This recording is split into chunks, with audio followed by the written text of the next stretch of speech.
Selamat siang Ibu. Siang, nah silakan duduk. Duduk ya. Ibu kayak tadi kemarin aku bilang tuh aku mau cerita sama Ibu. Oh, yang kemarin kita ketemu di atas. Iya, aku mau cerita. Tapi Ibu nggak ada kelas kan habis ini? Enggak, ibu habis ini jamnya kosong Pak. Oke, aku mau cerita. Ibu, aku mau cerita sebenarnya sama Ibu.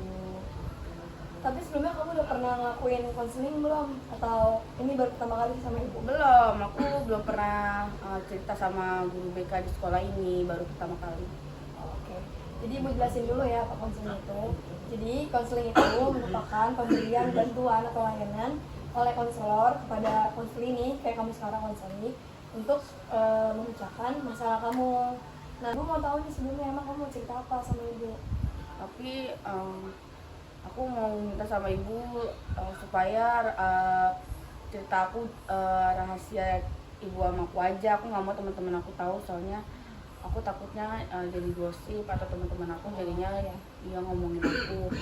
Ya, kebetulan di BK ini selama konseling kita menganut beberapa asas utama. Itu ada asas kerahasiaan yang dimana semua cerita kamu itu akan ibu rahasiakan, nggak akan ibu ceritakan ke teman-teman atau ke orang lain. Yang kedua itu ada asas keterbukaan. Nah, di sini ibu minta kamu untuk terbuka sama semua cerita kamu, jangan cerita setengah-setengah, biar ibu tahu apa yang lagi kamu alamin, apa masalahnya, seberat apa yang lagi kamu alamin. Nah, yang tiga ini ada asas kesukarelaan, di mana ibu mau kamu datang ke ruang BK ini secara sukarela tanpa paksaan dari siapapun, pokoknya dari hati kamu. Ya, jadi kalau kayak gitu syukurlah, aku jadinya lega juga kalau mau cerita sama Ibu gitu. Gimana emang masalah kamu, apa yang mau kamu ceritain sama ibu? Ya jadi gini Bu, kan aku kan bekas 12 ya Bu. Betul. Aku kan jurusan, iya aku kan jurusan akuntansi kan, dimana aku tuh sebenarnya udah punya pilihan Bu. Tapi tuh aku sebenarnya di akuntansi juga nggak ada masalah sih Bu, maksudnya nilai-nilaiku aman aja. Aku juga nggak terlalu pusing atau gimana. Cuman aku tuh pengen, nggak tahu kenapa aku tuh tertarik karena aku kan juga bisa gambar ya Bu. Aku tuh tertarik banget buat nanti kuliah tuh aku ngambil jurusannya tuh desainer, entah itu mau desainer baju atau kayak desain komunikasi visual di kafe gitu. Aku pokoknya pengen yang seputar tentang menggambar atau apa, aku tuh kayak tertarik gitu loh Bu. Terus juga aku kan udah ceritain kan sama mama aku. Nah terus tapi tuh orang tua aku tuh pengennya tuh aku ngelanjutin akuntansi aku, entah ngambil akuntansi lagi ataupun yang ngambil manajemen bisnis kayak gitu. Pokoknya orang tua aku tuh pengennya tuh aku ngelanjutin jurusan yang sekarang aku ambil lah Bu, kayak gitu. Gitu aku nggak direstuin gitu. Nah itu tuh bikin aku kayak ngerasa down banget. Iya, jadi saya ngerasa down gitu karena kan keputusan saya dengan orang tua saya berbeda. Jadi saya takutnya nanti pas detik-detik saya mau milih, saya malah jadi bingung, malah jadi nggak kepilih gitu kan Bu.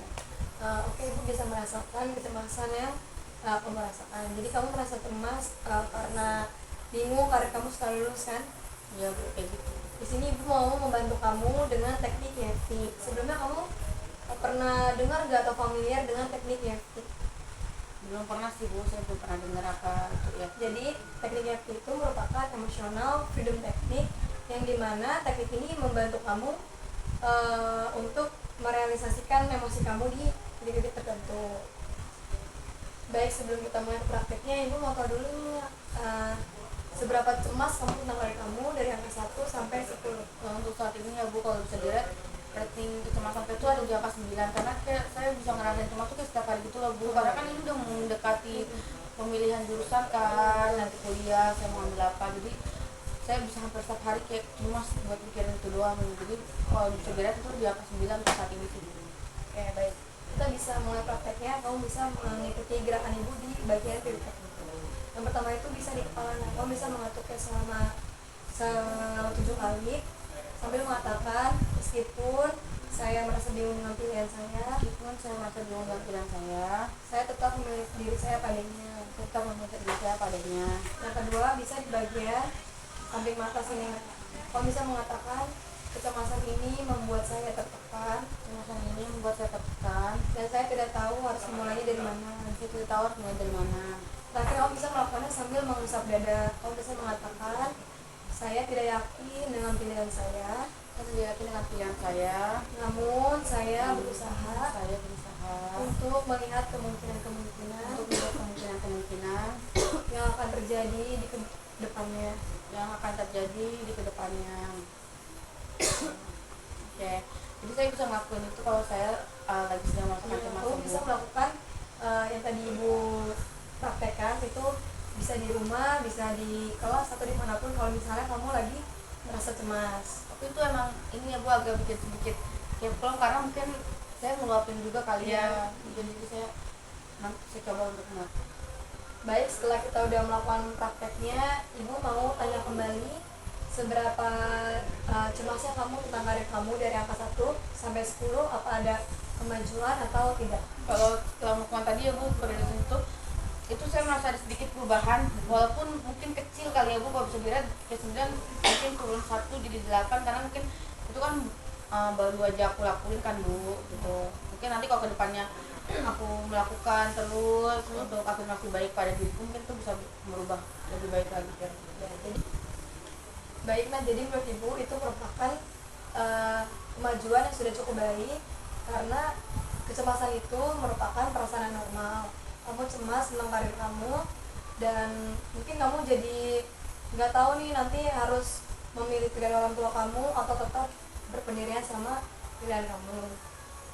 Ya coba nanti saya juga sambil bilang sama orang tua saya lagi, diskusi lagi. Kalau saya masih merasakan itu, saya juga nanti bakal update lagi ke depannya sama ibu. Mungkin seminggu kemudian saya juga bakal kasih tahu perubahan apa yang terjadi pada diri saya gitu. Iya, aku juga mau tanya, apakah kamu ingin melanjutkan lagi pertemuan ini atau sudah cukup untuk saat ini? Untuk saat ini cukup, cuman kan kalau saya melakukan lagi, saya akan kabarin ibu lagi. Baik, kita bisa melanjutkannya nanti di minggu depan. Ibu juga mau lihat apakah perubahan hari ini tuh benar-benar berlanjut sampai nanti pertemuan kita yang kedua. Oke baik ibu, kayak gitu saya juga merasa lega sekarang. Saya juga merasa cukup untuk saya cerita sama ibu hari ini. Oke. Ya makasih. Baik, nah jadi menurut ibu itu merupakan kemajuan yang sudah cukup baik karena kecemasan itu merupakan perasaan yang normal. Kamu cemas tentang karir kamu dan mungkin kamu jadi nggak tahu nih nanti harus memilih pilihan orang tua kamu atau tetap berpendirian sama pilihan kamu. Ya coba nanti saya juga sambil bilang sama orang tua saya lagi, diskusi lagi. Kalau saya masih merasakan itu, saya juga nanti bakal update lagi ke depannya sama ibu. Mungkin seminggu kemudian saya juga bakal kasih tahu perubahan apa yang terjadi pada diri saya gitu. Iya, aku juga mau tanya, apakah kamu ingin melanjutkan lagi pertemuan ini atau sudah cukup untuk saat ini? Untuk saat ini cukup, cuman kan kalau saya melakukan lagi, saya akan kabarin ibu lagi. Baik, kita bisa melanjutkannya nanti di minggu depan. Ibu juga mau lihat apakah perubahan hari ini tuh benar-benar berlanjut sampai nanti pertemuan kita yang kedua. Oke baik ibu, kayak gitu saya juga merasa lega sekarang. Saya juga merasa cukup untuk saya cerita sama ibu hari ini. Oke. Ya makasih.